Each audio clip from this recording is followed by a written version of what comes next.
We have the verse quoted again in my study. It reads, "For even those who are circumcised do not themselves keep the law, but they desire to have you circumcised that they may boast in your flesh." And so their motives are impure. According to verse 12, they are seeking to resist or to not be persecuted for the cross of Christ. Of course, they would be persecuted, these Gentiles would be persecuted by the traditional synagogues on two levels. One would possibly be for their espousing to Jesus as Messiah, and the other level from the synagogue would obviously be these Gentiles would receive persecution at the hands of the Jewish authorities if these Gentiles, sought to be included among the Jewish ranks without undergoing the popular proselyte program that was being pushed in that day. In other words, they would be persecuted because they were uncircumcised Gentiles. So it's within that context of these people that Paul is very upset about, who are upsetting his Galatian congregations.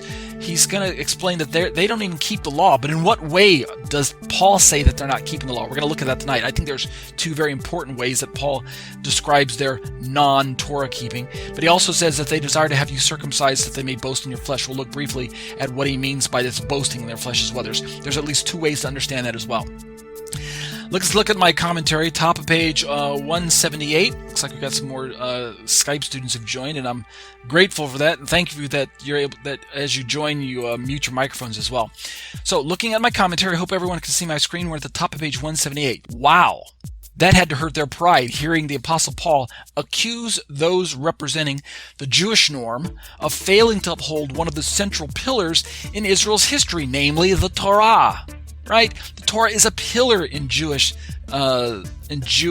history, in Jewish societies, in Jewish communities, right? The Torah is not something that's just a novel concept, or it's not just a family tradition, or it's not just some important historical book that's been preserved among the Jewish people as a document that we turn to from time to time for social inspiration. All right, so let's catch this, the gist of this.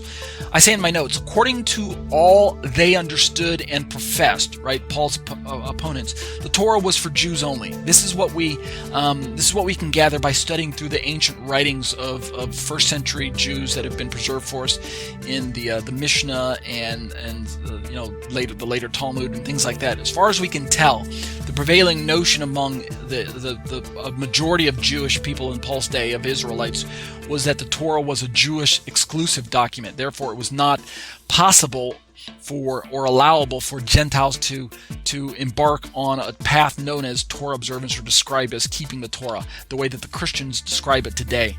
So the Torah was for Jews only, and the influencers no doubt felt it was their sacred duty to uphold the truth of God's word by preserving it from idolatry. The irony of Paul's words ring loudest. I say irony there because it's Paul saying to people who actually have been circumcised that they're not keeping Torah. That's what I mean by the irony, right?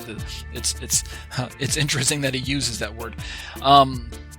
The irony of Paul's words ring loudest when one realizes that according to the prevailing Judaisms of Paul's day, circumcision, physical circumcision, was no longer merely another commandment found in the 613 commandments of the Torah, but circumcision had in fact become the pinnacle of social identity from an ethnic point of view. Let's keep reading. In the Torah, though, just like we read in Genesis 17, circumcision was originally given to Abraham as a sign of an existing covenant. But by Paul's day, I go on to say, circumcision had been wrongly elevated by Israel, by ethnic Israel, by social Israel, to its position as a badge of social status. Something, remember, badge is something you wear on the outside of your uniform for everyone else to see.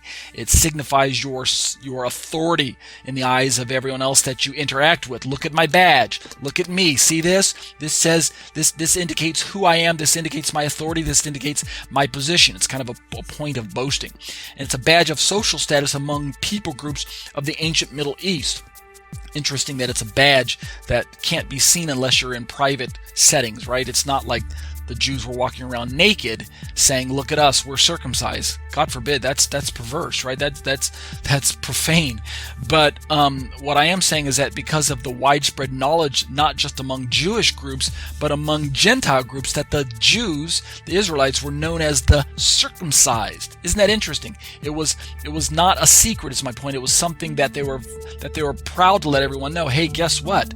The male Israelite would say in Paul's day, hey, guess what? I'm circumcised, as he had this conversation with a Gentile.